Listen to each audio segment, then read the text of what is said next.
Ես համաձայն չեմ նման մոտեցման հետ, որովհետև տվյալ դեպքում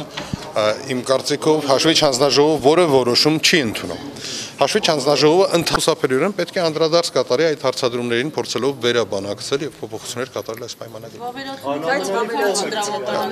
Ինչպես։ Այո, շատ ճիշտ եք ասում, որովհետև ցանկացած նմանատիպ դեպքում դու պետք է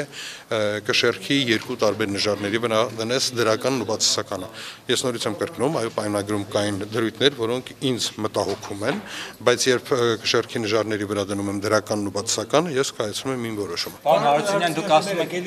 որքանով է ճիշտ, որ երբ որ Սերժ եւ Տիգրան Սարգսյանները պետք է որոշեն մի քանի նախագահների, մի քանի գումարվող խորհրդարանի պատգամավորների, այսպես ասենք, գործունեությունը, նրանք այլևս չեն կարող այդ մասով որևիցե բան ընդունել։ Մինչև 2043 թվականը Իրավական տեխնիկայի առումով ընդունում եմ ձեր ասածը, որ բացարձակապես,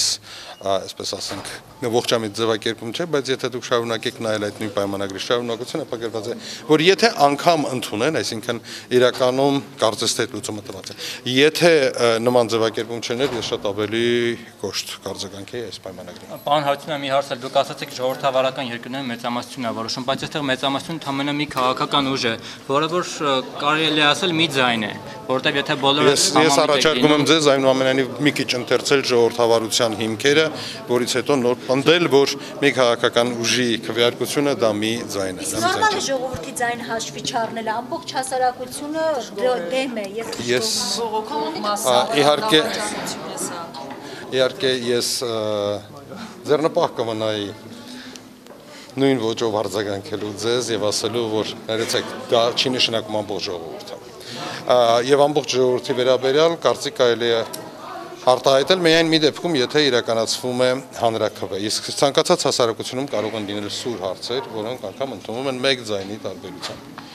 Կարող է անգամ հանրաքվեի արդյունքում լինել մի հարց, որը կընդունվի ընդամենը մեկ ձայնի տարբերությամբ։ Եվ դրանից, թեև հանրության կես օրինակ դեմ կլինի ինչ-որ մի հարցի, ամենևին չի վերանում հարցի վերաբերյալ այս կամ այն որոշում կայացնելու հնարավորությունը։ Դուք ասում եք, որ կառավարությունը պետք է անդրադառնա ձեր դիտարկումներին